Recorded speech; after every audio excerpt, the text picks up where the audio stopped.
Shuning uchun cho'zib o'tirmaylik. Muammo boshlanishi bilan darhol tepasini kesib qalamcha qivoraylik. Vaqt o'tib xonagullarimiz kasal bo'lishi yoki nobud bo'lishi bu tabiiy narsa, hammada bo'ladi. Bunaqa vaziyatda bizning asosiy vazifamiz o'simlik nobud bo'lmasdan oldin qutqarib qolish, vaqtida qutqarish. Qutqarishning eng oson yo'li bu tepasini kesib qalamcha qilish. Hozir shuni qilamiz. Bu aglanemani parvarish qilganimga 2 yildan oshdi. Oldingi hafta katta ehtimol ko'p sug'orib yubordim. Shundan keyin shu holatga keldi.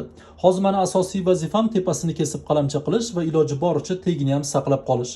Lekin katta ehtimol tegi chirib ketgan. Tegini aniq qutqara olmaymiz, mana chirib ketibdi. O'zi bu meni aybim. Muammo boshlanishi bilan men ochib tekshirishim kerak edi. O'zim cho'zdim. Agar hozir chirish poyasiga ham o'tib ketgan bo'lsa, buni tepasini ham qalamcha qilib bo'lmaydi.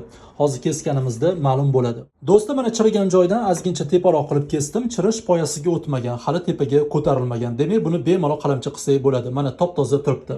Agar chirish poyasiga o'tgan bo'lganda sariq nuqta yoki sariq dog'lar bo'lardi. Bu top-toza. Endi qalamchamizni tagidagi hamma ortiqcha barglarni olib tashlaymiz. Tepasida 2-3 ta barg qolsa yetadi. Mana qalamchalarimiz tayyor. Tepasida 3 ta bargini qoldirdim. Shuni o'zi yetadi.